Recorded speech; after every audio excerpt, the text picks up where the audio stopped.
Assalamualaikum warahmatullahi wabarakatuh. Halo semuanya, kembali lagi bersama aku Nur Hasana di video Learning Journal bagian ke-7. Oke, kebetulan kemarin yang presentasi itu kelompok 5. Mereka membahas terkait dengan urgensi public speaking dan gaya yang ada dalam public speaking. Nah, urgensi yang terdapat di dalam public speaking itu ada 7. Yang pertama itu adalah meningkatkan rasa percaya diri kita. Jadi dengan kita belajar public speaking, kita tuh bisa meningkatkan kepercayaan diri kita terhadap orang lain. Jadi kalau misalnya ada orang lain, kalau kita lagi berinteraksi dengan orang lain nih, kita tuh udah nggak gugup lagi gitu tuh. Kalau lagi ngomong di depan orang banyak tuh kita nggak gugup lagi. Terus yang kedua itu ada meningkatkan kualitas berbicara yang baik di depan orang banyak. Jadi semakin kita sering berlatih public speaking, kita itu bakal kita itu bakal bisa meningkatkan kualitas berbicara kita depan orang banyak.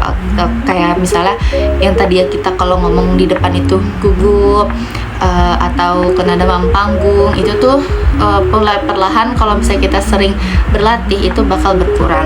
Terus yang ketiga itu adalah meningkatkan berinteraksi yang baik dengan orang lain. Kan dengan belajar public speaking itu kita bakalan terus-terusan ketemu orang lain ya, yang dimana makin kita ketemu orang lain, kita makin paham nih orang lain itu kayak gimana, orang lain itu seperti apa. Oh, orang ini tuh sama deh kayak orang yang sebelumnya aku temuin, dia tuh sifatnya kayaknya kayak gini loh, jadi aku harus kayak gimana ya buat berinteraksi yang baik dengan orang ini.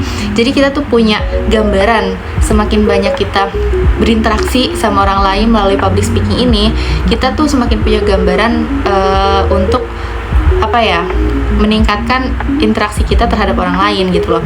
Terus yang keempat itu ada meningkatkan karir dalam pekerjaan. Kayak misalnya dengan berlatih public speaking, kita tuh yang tadinya kalau misalnya lagi meeting, presentasi nih di dalam sebuah tim, kita meeting kan tuh ya, terus kita presentasi, itu kita udah nggak gugup lagi, kayak berjalan aja seperti air mengalir gitu loh, tanpa ada rasa takut kayak aku nggak bisa presentasi, aku nggak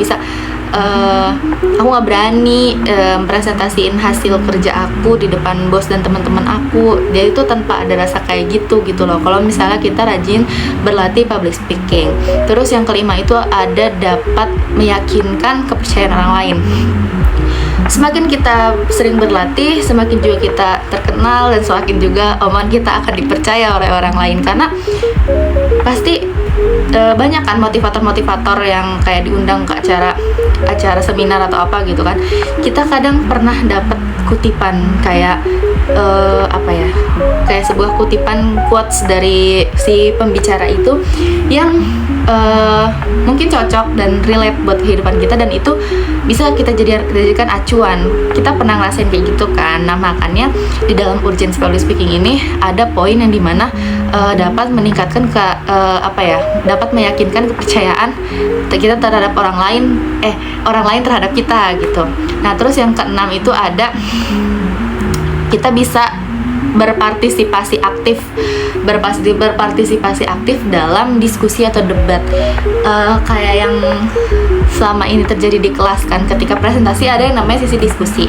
Nah, ketika kita makin sering kita berlatih buat berbicara, berani buat tampil, makin juga setiap ada debat atau setiap ada diskusi di dalam presentasi itu kita semakin pede aja gitu tuh. Ya, yang penting kita bisa memahami peraturan dalam diskusi dan debat itu gitu loh. Terus habis itu yang ketujuh ada memiliki sifat kepemimpinan. Jadi semakin kita lancar berbicaranya, semakin kita sering-sering berlatih public speaking, itu bisa menimbulkan sifat kepemimpinan kita. Karena rata-rata kan orang yang bisa ngomong itu jadi pemimpin ya. Ya, jadi kalau misalnya kalian mau jadi pemimpin, kalian harus sering-sering berlatih berbicara. Karena yang seperti di poin keberapa ya tadi? Di poin sebelumnya itu kan ada poin yang dimana meningkatkan kepercayaan orang lain terhadap kita. Nah, kalau misalnya orang lain udah percaya, pasti juga kalau misalnya orang itu udah percaya, pasti orang lain itu juga bakalan, ketika ada suatu kelompok dan ketika ada pemilihan ketua gitu, kita bakalan otomatis terpilih karena orang lain tuh udah ngerasa, oh dia cocok nih karena satu, dia pintar ngomong, terus kata-katanya bisa dipegang segala macem. Kan sesuai di video sebelumnya juga kan udah dibilangin seorang public speaker itu harus memiliki rasa jujur gitu kan. Jadi apapun yang dibicarakan tuh bisa dipertanggungjawabkan kayak gitu. Nah, selanjutnya yaitu ada materi dengan judul gaya public speaking. Ada beberapa gaya di dalam public speaking. Yang pertama itu ada gaya cerita. Gaya cerita itu kayak misalnya seorang motivator menceritakan kisah lika-liku kehidupan dia, perjalanan dia dari awal mulai merintis sampai dia sukses menjadi seorang motivator. Itu biasanya kayak gitu contohnya. Terus ada gaya visual. Kalau gaya visual tuh kayak misalnya kita seminar ngeceritain tentang bencana alam kayak tsunami gitu. Nah, kita tuh nampilin video atau slide gitu ya yang berkaitan dengan materi tsunami tersebut gitu. Jadi kita jelasin dari visual yang kita tampilin itu. Terus habis itu kayak ada gaya bebas. Kalau gaya bebas tuh kayak ya udah spontanitas aja gitu loh, kayak nggak ada persiapan teks buat ditulis atau apa-apanya kayak gitu. Terus kayak gaya instruktur kalau tahu gaya pelatih itu contohnya kayak misalnya mungkin kayak di kantor-kantor gitu kali ya. Kayak di kantor-kantor pemimpinnya pas lagi meeting sama tim kelompoknya, tim misal kayak tim finance gitu ya, itu tuh dia berbicara seperti seorang pemimpin kayak gitu. Terus yang terakhir itu ada gaya presentasi. Gaya presentasi itu yang sering kita lakuin di kelas sama pembelajaran. Jadi kita nampilin slide terkait materi yang akan kita bahas. Di isi slide tersebut ada poin-poinnya. Terus abis itu kita ngejelasin terkait terkait materi yang ada di slide tersebut. Nah, selanjutnya itu ada materi yaitu persiapan dalam public speaking. Yang pertama itu sama seperti video sebelumnya, poinnya itu mengenal audiens. Jadi kita harus tahu nih nanti acara yang bakal kita isi, audiensnya yang datang tuh kalangannya bapak-bapak kah atau ibu-ibu kah gitu loh. Jadi kita harus cari tahu itu agar apa yang kita sampaikan itu bisa ditangkap oleh audiensnya.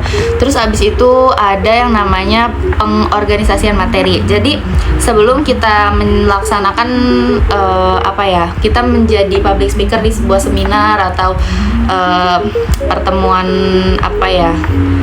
kayak pertemuan pelatihan atau apa gitu ya, itu kita harus siapin dulu tuh materinya. Kita harus matengin materinya, apa sih yang bakal kita sampein. Kita tuh harus paham biar nanti pas di hari H itu tuh nggak demam panggung gitu, biar nggak lupa, biar nggak ke-distract apa-apa gitu. Jadi kayak harus benar-benar dikuasain gitu loh materinya, biar apa yang kita sampaikan bisa diresapi oleh audiens kita. Terus abis itu selanjutnya ada pengenalan tempat.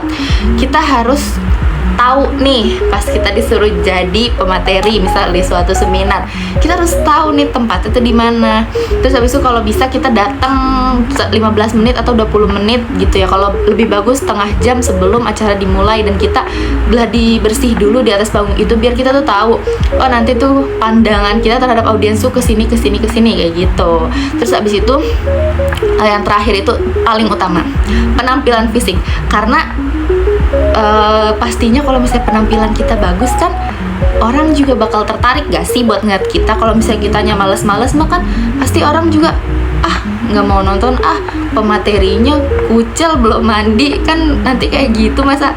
Jadi kita jangan lupa untuk mempersiapkan penampilan diri kita dengan baik gitu. Oke, mungkin itu aja yang bisa aku sampaikan di video learning journal kali ini. Oh iya, aku juga mau disclaimer dulu buat teman-teman yang nonton video aku, jangan langsung mentah-mentah menerima apa yang aku bicarakan karena takutnya ada kesalahan atau apa gitu dari segi pemahaman aku. Jadi kalian boleh mencari referensinya di buku-buku public speaking. Banyak kok di e-book kayak gitu atau jurnal dan artikel yang lainnya. Jadi mungkin itu aja. Sekali lagi mohon maaf kalau misalnya banyak salah kata. Wassalamualaikum warahmatullahi wabarakatuh. Bye bye.